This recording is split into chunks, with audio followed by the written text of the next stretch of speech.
of the full committee, Ms. Rodgers, for her 5-minute opening statement. Good morning, and thank you, Chairman Griffith.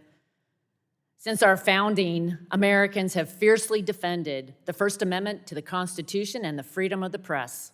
As Thomas Jefferson once said, our liberty depends on the freedom of the press, and that cannot be limited without being lost. Every news outlet and network should be free to express viewpoints, even those I may disagree with. It is a fundamental principle under the First Amendment for news agencies to report on stories however they see fit. It is not, however, a fundamental principle for news organizations to receive public funding to express their viewpoint. We are holding this hearing today to discuss accusations from within National Public Radio, or NPR, that the organization's DC Bureau is actively censoring viewpoints, all while enjoying funding from Americans' hard-earned tax dollars. Following these accusations, Speaker Johnson and I agreed that Congress needed to investigate. I will note for the record, we invited NPR's CEO, Ms. Mayer, to participate in today's hearing. She declined to do so, stating that she needed more time to prepare and that she had a conflict with an NPR board meeting. It is especially troubling that an organization funded with taxpayer dollars has mocked, ridiculed, and attacked the very people who fund their organization. As if the problem wasn't self-evident, a 25-year veteran of NPR's national news desk outlined it in an op-ed just a few weeks ago.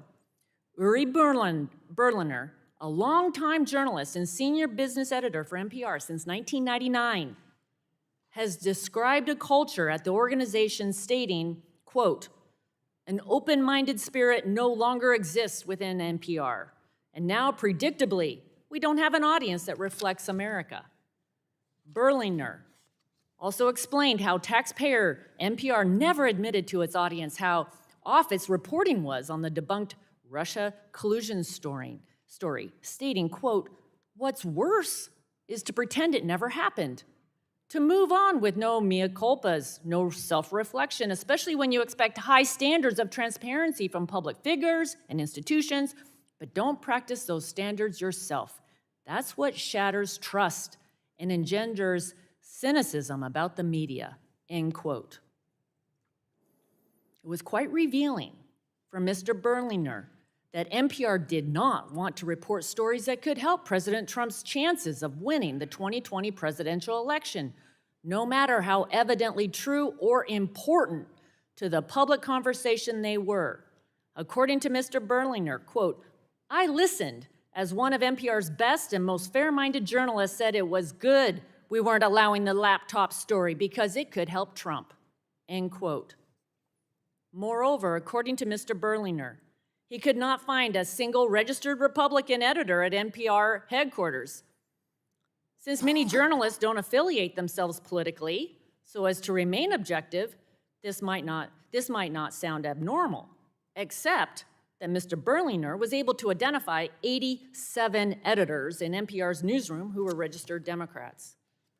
Founding NPR board member Bill Siemering put into the original mission statement that NPR should, among other things, speak with many voices and many dialects. According to what we've learned from Mr. Berliner's insight, today's NPR has strayed from their core mission. When an entity that was created by Congress and that receives taxpayer funding strays from their core mission, there needs to be accountability and oversight.